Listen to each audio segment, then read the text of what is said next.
I've been away in Miami for the last 25 years, and when my wife and I came back to New York, lo and behold, Dick gave us a call, and he invited us to dinner. We went to dinner, and he said, hey, listen, can you help us out a little bit? And I'd like to see a little more balletic understanding in ice skating. The only way I would consider it is if I could collaborate with somebody. I met Doug. He's a great guy. We got along terrifically well. And I said, okay, let's go ahead and do this and see if I can bring some of that balletic stuff. We are similar but different. Working with Douglas has been such a treat for my husband, Edward. He's able to translate Edward's vision on ice. And they've just developed a most amazing rapport. They both adore each other. They laugh and giggle, have a good time, and they're getting the work done. He provides me confidence, and he provides me with the sense that ice theater actually has a place in the future of performance art because he believes in it, and he sees the beauty.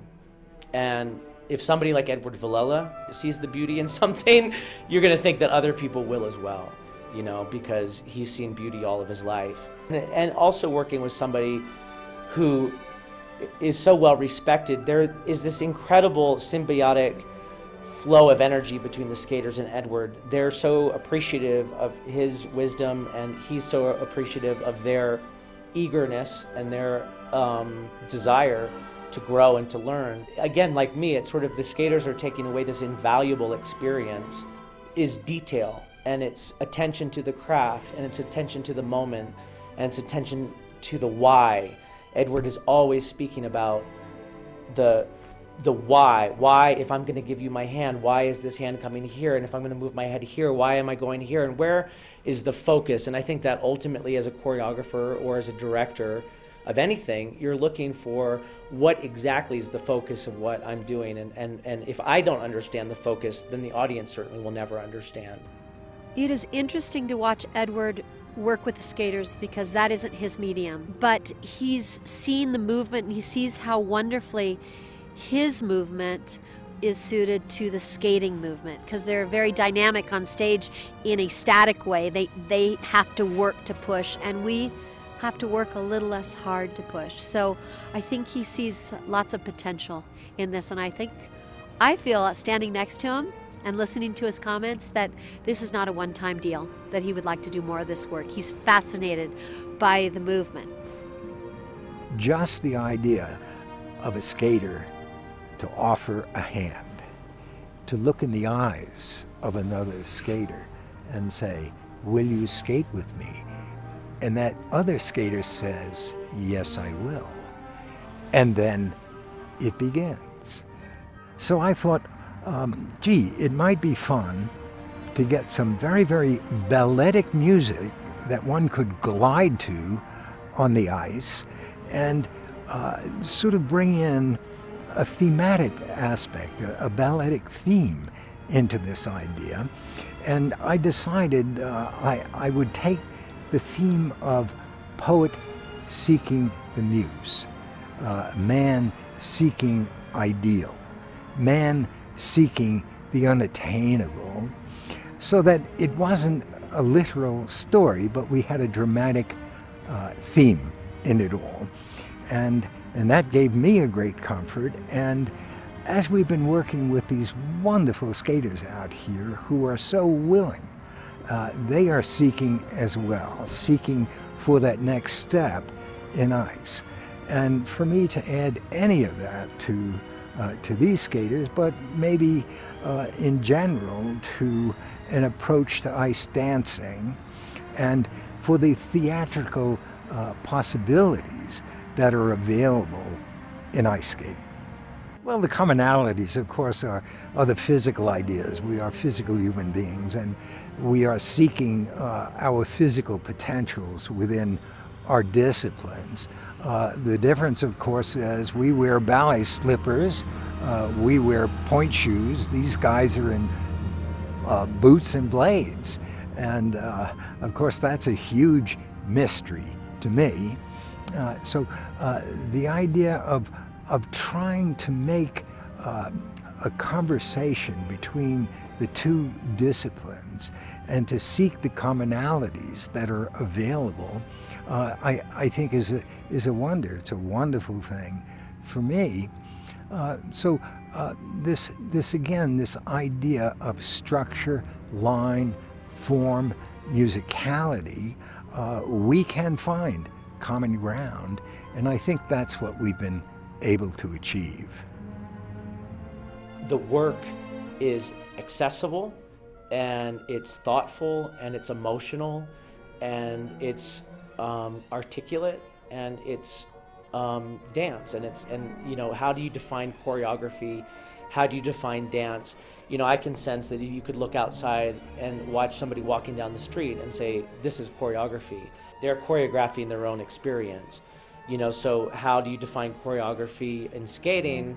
You're creating a story, you're creating emotion, you're creating relationship, you're creating dynamic, you're creating athleticism, and you're creating movement through space in a surface that allows you to glide with a sense of freedom and an arc of flow, which is something that part of my mission of Ice Theater of New York is to celebrate flow, glide, balance, push, and how you can create. Like, I know a lot of people watch ice skating and they say, wow, I felt the wind go by me. I felt the energy of the dance.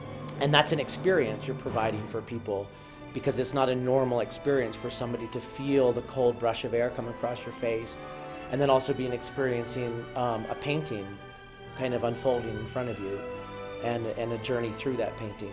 When you're in an ice rink, you're usually surrounded by four walls, and you don't have the mountains and the blue sky, and when that sun comes out and you see those mountains and you hear the music and you've got the wind in your hair, nothing compares to it. I think it's a beautiful, beautiful art form, and it's one that's only finding its audience now. My goal is to celebrate skating and to elevate skating as an art form, and that dance can inform the skating.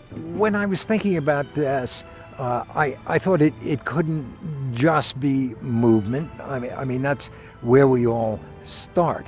But we need structure, form, theme, and we need music in particular. So I spent some time listening to music.